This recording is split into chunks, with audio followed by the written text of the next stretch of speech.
दोस्तों, तमिलनाडु की MK Stalin सरकार और केंद्र की मोदी शाह सरकार के बीच टकराव जो है वो खत्म होने का नाम नहीं ले रहा है। और अब तो ऐसी स्थिति उत्पन्न हो गई है कि तमिलनाडु के मुख्यमंत्री एमके स्टालिन ने ये साफ साफ कह दिया है कि कोई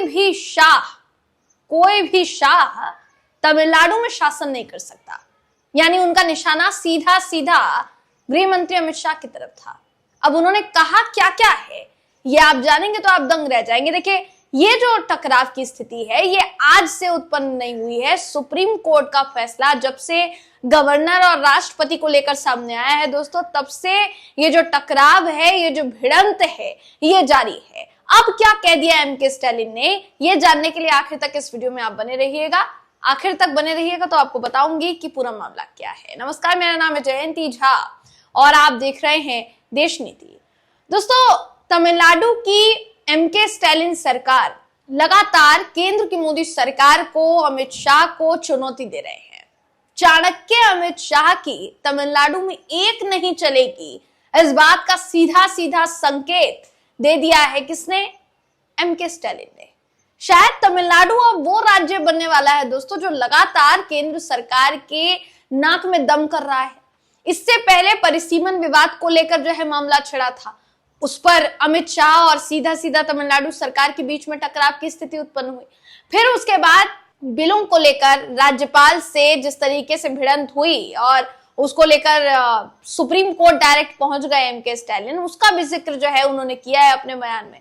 और अब जब तमिलनाडु में कुछ ही दिनों पहले चेन्नई में एक प्रेस कॉन्फ्रेंस के जरिए अमित शाह ने यह ऐलान किया कि एआईएडीएमके के साथ चुनाव लड़ते हुए चुनौती दी जाएगी डीएमके को, वो भी एक बड़ा टकराव का मुद्दा जो है वो अब बनता हुआ नजर आ रहा है। अब एमके स्टालिन ने इन तमाम मुद्दों को लेकर बयान क्या दिया है ये बिना देर के आपको बता देती हूँ। आपकी स्क्रीन पर इस समय वो खबर मैं आपको दिखा रही हूँ दोस्तों, जिसके मुताबिक एमके स्टालिन ने देखिए साफ साफ कह दिया है कि कोई भी शाह यहाँ शासन नहीं कर सकता, तमिलनाडु में शासन नहीं कर सकता। एमके स्टालिन ने केंद्र सरकार और केंद्रीय गृह मंत्री अमित शाह पर तीखा हमला बोलते हुए आरोप लगाया कि केंद्र सरकार राज्यों के अधिकारों का हनन कर रही है और तमिलनाडु के विकास को हर संभव तरीके से बाधित करने की कोशिश कर रही है। तिरुवल्लुर जिलों में एक सार्वजनिक समारोह को संबोधित कर रहे थे एमके स्टालिन, और एक सार्वजनिक समारोह को संबोधित करते हुए स्टालिन ने कहा कि तमिलनाडु न केवल अपने लिए बल्कि देश के सभी राज्यों की ओर से संघर्ष कर रहा है। राज्यों के अधिकारों की मांग करना क्या गलत है, ये सवाल जो है पूछा गया। स्टालिन ने हाल ही में चेन्नई में अमित शाह के उस बयान की आलोचना की जिसमें उन्होंने डीएमके पर विनाश की राजनीति का आरोप लगाया था। तो अमित शाह ने जो डीएमके को लेकर विनाश की राजनीति जैसे शब्द इस्तेमाल किए, उस पर स्टालिन ने जवाब में कहा कि अगर हम जो कर रहे हैं वो विनाश की राजनीति है तो जो अभी तक आप कर रहे थे उसको क्या कहेंगे? आपने तमिलनाडु के लोगों को इन महत्वपूर्ण मुद्दों पर स्पष्ट जवाब क्यों नहीं दिया जिन मुद्दों का जवाब चाहती है तमिलनाडु की जनता आपसे?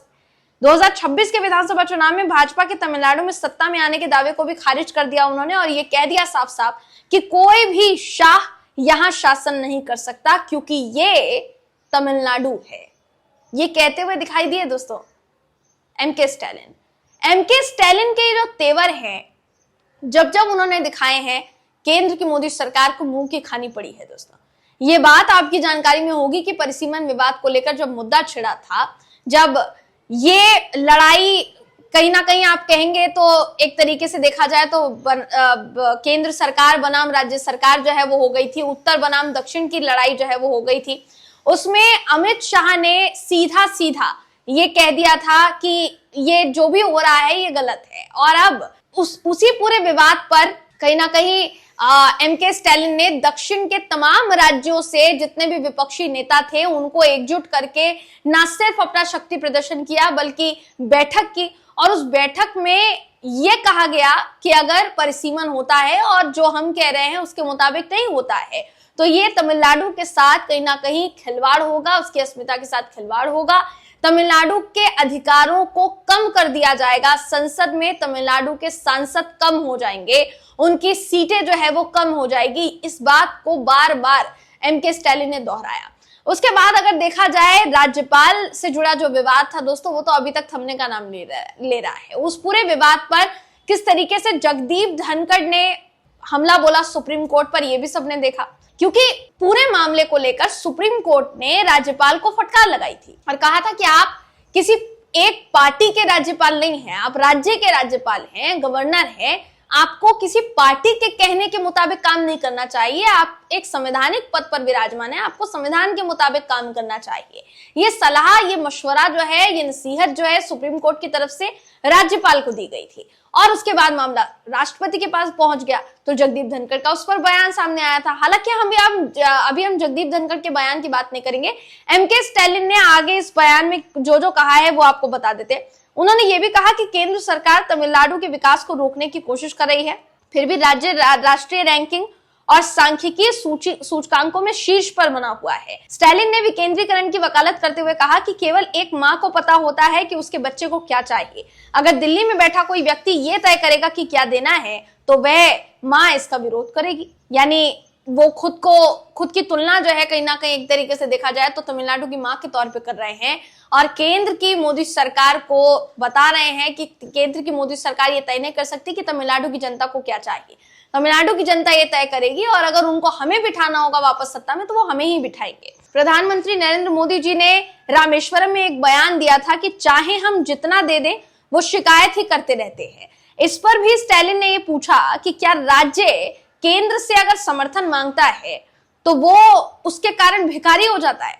अगर हम आपसे केंद्र से समर्थन मांगते हैं तो हम क्या भिखारी हैं? आप इस तरीके से ट्रीट कैसे कर सकते हैं? आपकी तो जिम्मेदारी बनती है ना राज्यों को जो मदद चाहिए वो मदद आपकी करने की, क्योंकि आप केंद्र की सरकार हैं। आप किसी भाजपा शासित राज्य की सिर्फ और सिर्फ केंद्र सरकार नहीं है, या केंद्र में बैठे जितनी भी सरकार है वो सिर्फ एक भाजपा शासित राज्य के लिए निर्णय नहीं ले सकती या उन्हीं को ज्यादा नहीं दे सकती। हर राज्य को समान तौर पर आंकना पड़ेगा, ये एक तरीके से कहना है उनका। स्टैलिन ने भाजपा की उस रणनीति को भी आड़े हाथों लिया जिसमें पार्टियों को तोड़ने और छापेमारी के जरिए डराने की कोशिश की गई। दोस्तों, स्टैलिन ने कहा कि ये रणनीति कहीं और काम कर सकती है लेकिन तमिलनाडु में काम नहीं करेगी।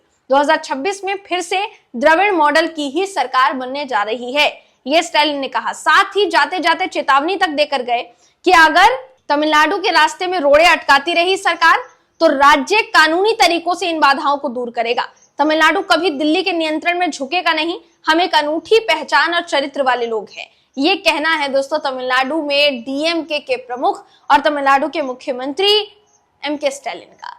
देखिए, एमके स्टैलिन जो है वो लगातार केंद्र सरकार को चुनौती पर चुनौती दे रहे हैं और उन चुनौतियों का सामना करना वाकई में इतना मुश्किल हो चला है केंद्र सरकार के लिए कि बीते दिनों जो निर्णय एआईएडीएमके के साथ निकलकर सामने आया दोस्तों, वो भी उसी कड़ी में लिया गया निर्णय देखा जा रहा है कि डीएमके से मुकाबला मुश्किल लगने लगा।